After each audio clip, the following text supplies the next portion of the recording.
Hello traders, hello everyone. Welcome in the advanced room here at Live Education with XM, and Mhm. also welcome in the social media channels where we are streaming first 15 minutes of this session. So hello everybody. Feel free to join the chat. Feel free to let us know you are here and maybe you have any questions or would like to discuss any particular trading topic. And hello Doug Rumer. Doug Rumer, my co-host, our US trading expert. How is it going? How are you doing, sir? I'm feeling pretty good for a Thursday at 4 o'clock in the morning. Take that for what it's worth. Is that good or bad? But considering the majority of Thursdays at 4 o'clock, I feel surprisingly chipper and fresh. Chipper is the word I'm using. Chipper and fresh. Uh, I'm ready to get going. I feel like I'm feeling good about today, feeling good about this day right here. So chipper or Yeah. chirping, maybe I could use Well, most people might look at me and get the wrong idea like I'm a positive person on a regular basis. Don't let that fool you.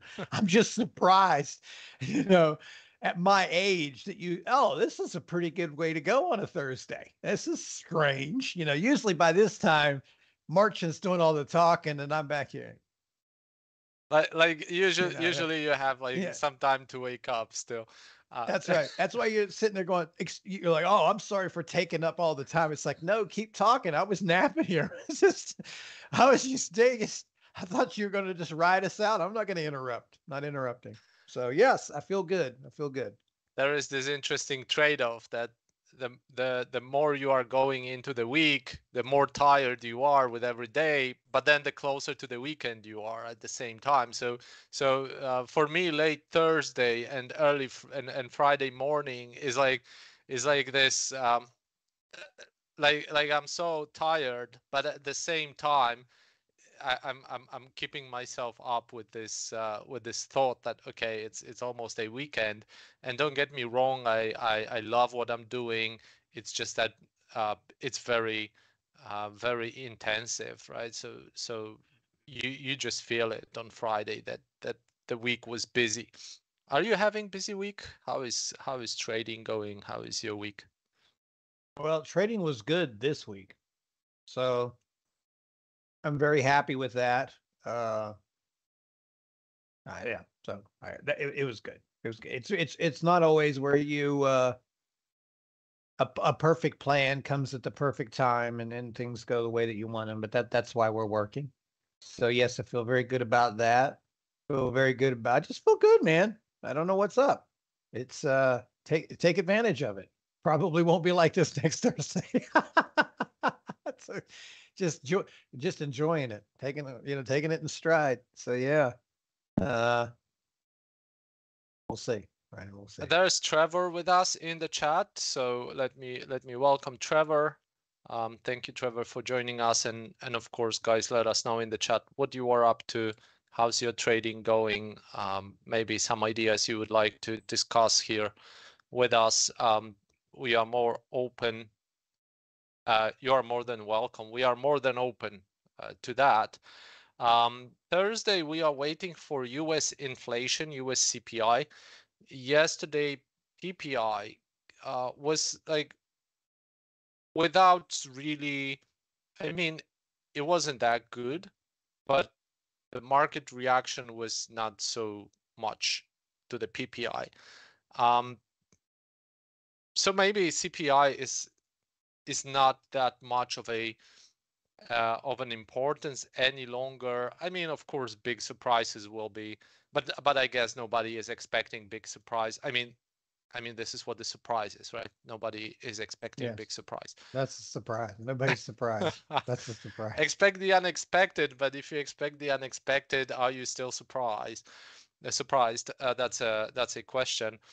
Unemployment claims. It feels like recently that's the focus. It's not like you will read that um, in some analysis, or maybe there are some analysis about unemployment, but this is not in public discourse yet. I haven't seen that in public discourse.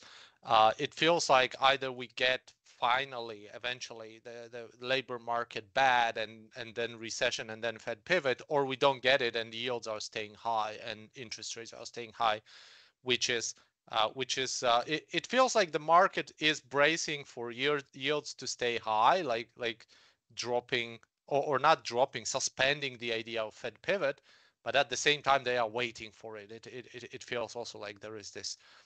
Okay, when it comes, when it happens finally, USD CAD looks like bottoming or trying to bottom at the moment because USD lost in recent days, like a pullback. I would say that's the same about the US dollar index. Now we are bottoming at this support. It's like a pretty significant support if you look at this rally. That's the first line of defense in case something's happening, and it is happening. Dollar is easing off the high after quite a strong rally. Would be a little bit too naive probably to expect extensive drop. I mean, because after such a drop, probably everybody is now okay. So now we can sell the dollar, or is it not so obvious? Is it more obvious to buy it, or maybe it's too obvious on both sides? Like It's too obvious on both sides. Yes, it's so that so it's then too we should obvious. avoid that. No, avoid that situation. Maybe. I don't know. I mean, you always have to let the markets kind of open up and feel their way out, you know, where they're going to make their direction, how they're going to play this. We've had this really big rally the last few days. And I would just expect you kind of that slows down a little bit at this stage. It's been a strong week, strong bounce, a lot of stocks up, a lot of assets up. So to try to get extra here, I don't know about that. I'm talking about U.S. markets, by the way. For anyone listening, I don't know how much more upside is left in this move. I don't want to say that there isn't any, but I would say that most of the meat has been stripped from the bone, and you didn't get much. There's not much left that you're left fighting over here. Maybe gold, right? We take a look at the almighty gold So here. I think this one. Go ahead. so Go I ahead. just wanted to say that we actually have questions about all of that. So gold is in question from Akram, and hello Akram, thank you for joining. Dollar yen, BTC, and Trevor is asking about US indexes, specifically about your thoughts, Doug. So we have it all. We have topics to discuss. All right. Well, let's start from the top and work our way through it. What do you got? Where do you want to go first? Gold Where do you want to is first, and Okay. gold will kind of force us to reflect on the dollar probably, but also I mean this is quite a short squeeze. I mean fueled by some risk off from Middle East. I mean Yeah. how do we work with it? How do you work with such situation? I mean you have the rally, but we are pretty much in the middle of the range. Like, would you keep buying it now? No. No. No. No. So just I mean, yeah, I think so. For anyone that might be listening that's never listened to us before, my philosophy, or at least one of them, is not bullish or bearish, but what is likely to happen next. That's the play I'm looking for. Like, what's the scenario? Markets are very tricky in trying to disguise that. They're also very trappish and hypnotic to most participants. They draw them in too late. And this is why you hear such horrible numbers. Why does everybody fail at trading? You know why? Because they're late. Because by the time they realize something has gone up, it's too late for you to buy it. By the time you realize it's down, it's too late for you to sell it. Look at the chart in gold. This is just a standard rip off of over short term. I'm going to use the air quotes. Sorry, short term oversold conditions, right? So that's why you don't sell something that's down 6 or 7 days in a row, because this is what happens. Like you said, it becomes a short squeeze. They keep piling in, and now they're getting squeezed. Now, combine that with some news, you get a little extra bump here. But I'm not saying it won't go higher, but if you're not already in this, this is not really where you want to start getting in it. This is not a good spot to be buying gold. If you're a scalper or a day trader, I'll give you that. There's probably still a little bit of an angle to maybe buy a dip and squeeze out some money. But there's no way I would buy and hold this right here. Again, that doesn't mean it won't go higher. But if you see 10 charts that look like this, it's only going to take one to obliterate you. In fact, I look at this much like I look at US markets. If you rally at the open and we get a little silly off the gate, I would totally look for these as sells. I feel that's going to happen today. The closer we're getting to the open, I feel that we're going to see an opening rip. And that's probably something I would want to sell into. Yeah, this is really, really high in gold, but I don't know, maybe 1900 in this, maybe. But yeah, I wouldn't buy it. But that's me. I wouldn't buy it here. Yeah, 1900 sounds like a good target. Interestingly, yesterday they had some supply in the middle of the day. Nothing happened with it. Today it looks like it's grinding up, almost like if it wanted to make a one-way day.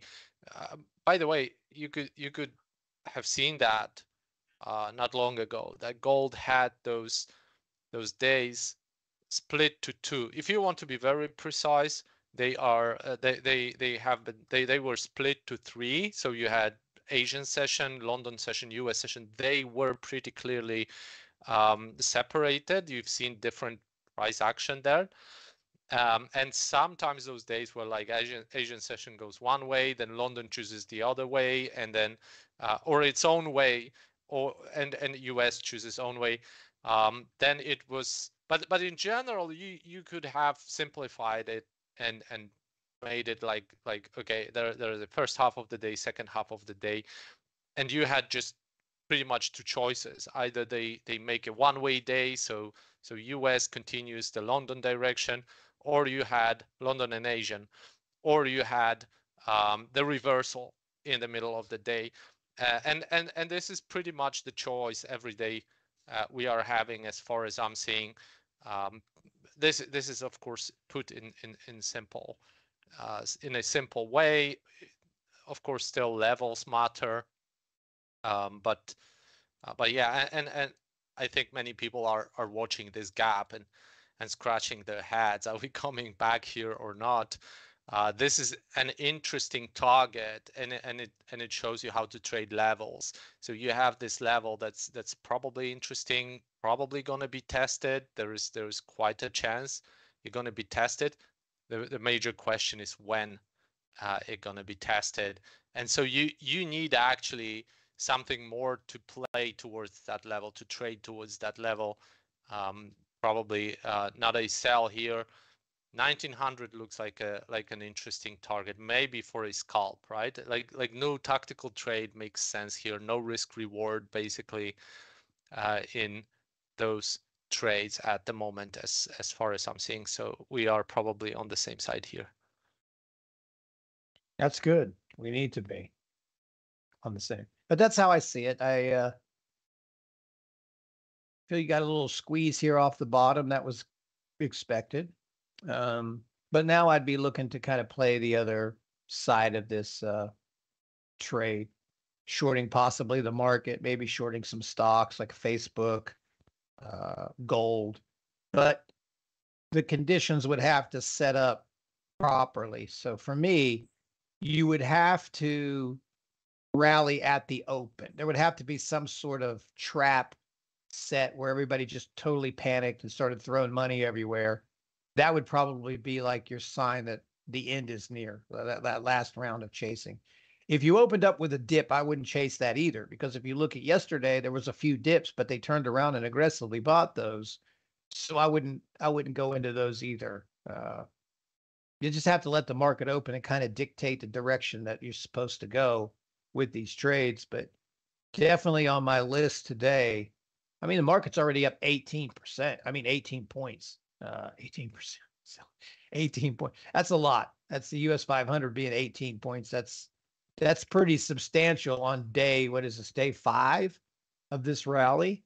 Um, 1, 2, 3. Yeah, on the 5th day, that just smells like a trap. Like, because you got to ask yourself, who's buying an almost 20-point gap up on the 5th day of a rally?